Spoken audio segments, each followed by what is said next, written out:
ഇദ്ദേഹത്തെ അറിയാത്തവരായി ആരുമുണ്ടാകില്ല.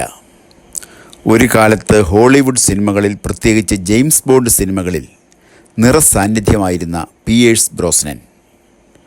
പ്രശസ്ത Hollywood ആക്ടറും James bond സിനിമകളിലെ നായകനുമായിരുന്ന പിയേഴ്സ് ബ്രോസ്നൻ തൻ്റെ ജീവിതത്തിലെ ഏറ്റവും ദുഃഖകരമായ നിമിഷങ്ങളെ എങ്ങനെയാണ് തരണം ചെയ്തതെന്ന് ഒരു പൊതുപരിപാടിയിൽ തുറന്നു പറഞ്ഞു.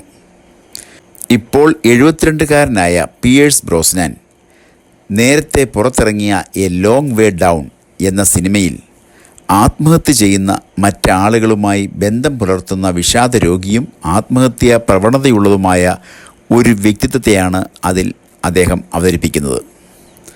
തൻ്റെ സ്വകാര്യ ജീവിതത്തിലും താൻ വിഷാദാവസ്ഥയിലായിരുന്നെന്ന് അദ്ദേഹം പങ്കുവച്ചു. 1991 ക്യാൻസർ ബാധിച്ച്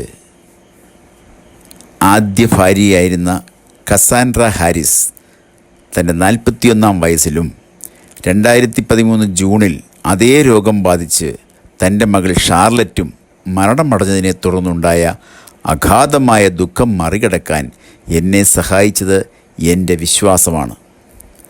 കഷ്ടതയുടെ സമയങ്ങളിൽ എനിക്ക് ശക്തിയും ആശ്വാസവും പ്രത്യാശയും നൽകിയത് യേശുവുമായുള്ള എൻ്റെ ബന്ധവും അവിടുത്തോടുള്ള എൻ്റെ പ്രാർത്ഥനയുമായിരുന്നു.